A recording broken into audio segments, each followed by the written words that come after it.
Cyrus the Great is remembered as one of the most important founders of an empire in world history. Long before Rome became powerful, and centuries before Alexander the Great, Cyrus created the first true superpower, the Achaemenid Empire. But his story began in a very unlikely way, with a prophecy, a frightened king, and a child who was supposed to die before he could even speak. This first part will focus on Cyrus's early life, his family background, and how he took control of the Median Empire.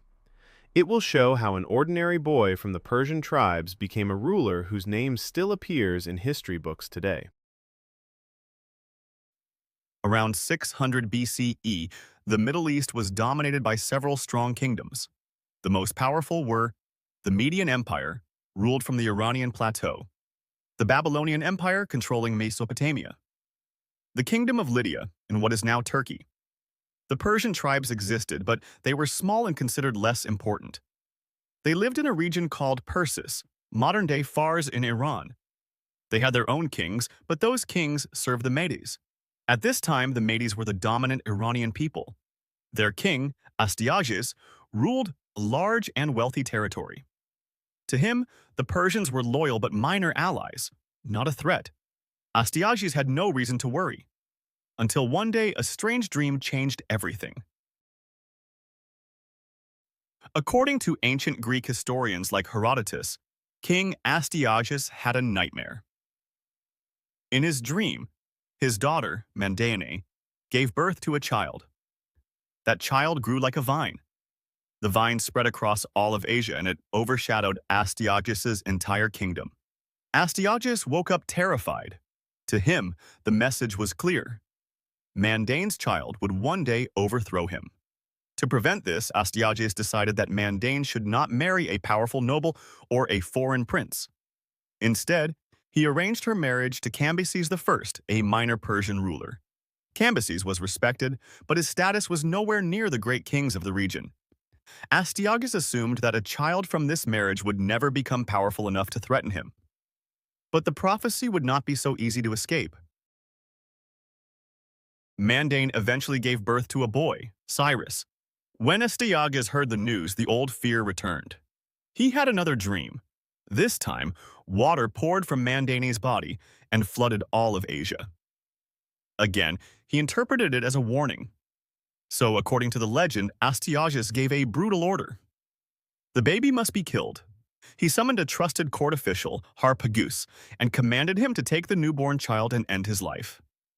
Harpagus was loyal, but he was also conflicted. Killing a baby, especially a royal family member, felt wrong. But disobeying a king could mean execution. Harpagus took the infant from Mandane, but instead of killing him, he secretly gave the baby to a local herdsman named Mithridates and his wife. They had just lost their own newborn, and they agreed to raise Cyrus as their own child. So the baby who was destined to rule Asia grew up in a humble shepherd's home, far from the palace that wanted him dead.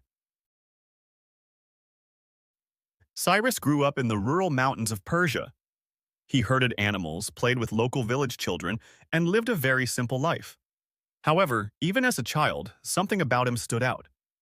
One famous story tells how, when Cyrus was around 10 years old, he played a king game with other boys in the village. The children chose him as the leader because of his natural confidence. In the game, Cyrus ordered the others around as if he were a real king. When one boy refused to follow his order, Cyrus punished him, pretending to be a ruler carrying out justice. The boy who was punished happened to be the son of a prominent noble. Angry, the nobleman reported the incident to Astyages. The king summoned Cyrus to court.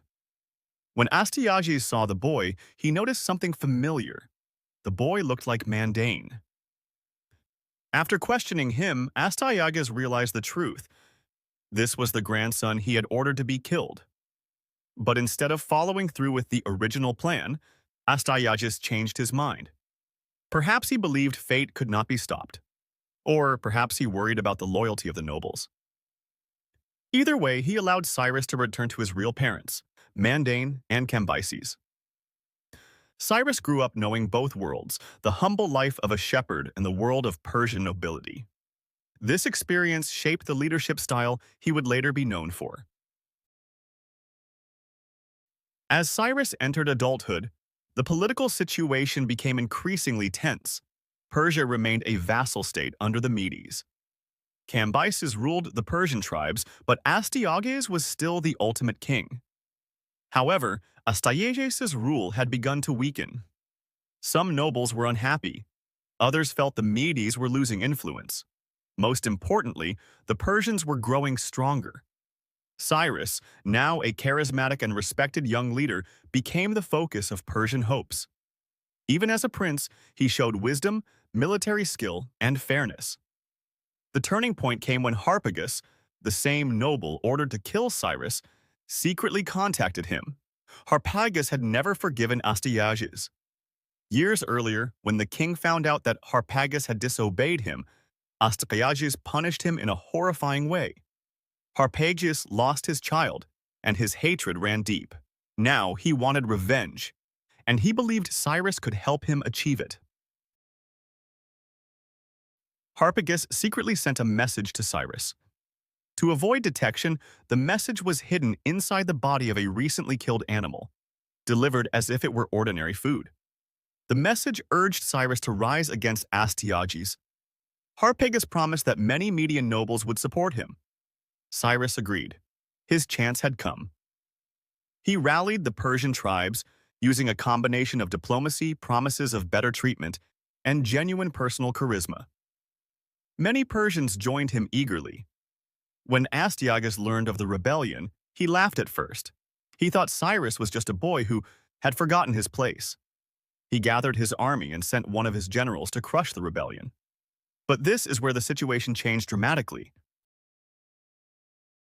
The Median army marched toward the Persians. But when the time came to fight, they refused to battle Cyrus. Many Median soldiers defected. They believed Cyrus had the right to rule. Others were persuaded by Harpagus' secret influence. Astyages panicked. He personally took command of his army and marched to meet Cyrus. But the loyalty of his army was gone. According to historians, the battle quickly turned into a disaster for the Medes. Cyrus defeated Astyages and captured him. This moment marked the end of the Median Empire and the rise of a new one, the Achaemenid Empire. Cyrus treated his grandfather with surprising mercy. Astyages was spared and given a comfortable life, a sign of Cyrus's leadership style. He preferred reconciliation over destruction. After defeating the Medes, Cyrus united all the Iranian peoples. He kept many Median administrators in their positions. He blended Median and Persian traditions. This was the first step in his famous ruling philosophy: unite people instead of crushing them. Cyrus now ruled a vast territory stretching across modern Iran and parts of Central Asia. He took the title Shahanshah, King of Kings. But this was only the beginning. Cyrus had built the foundation, but the real expansion was still ahead. The world's richest kingdoms, Lydia and Babylon, stood before him. Episode 1 ends here, with Cyrus standing at the start of his journey as one of the most influential leaders in history. In the next episode, we will follow Cyrus as he turns Persia from a regional power into the largest empire the ancient world had ever seen. We will explore the dramatic battles against Croesus of Lydia, the peaceful conquest of Babylon, his policies, his death, and why his reputation remains positive even 2,500 years later. Thanks for watching. If you enjoyed this journey through history, don't forget to subscribe for more stories from the past.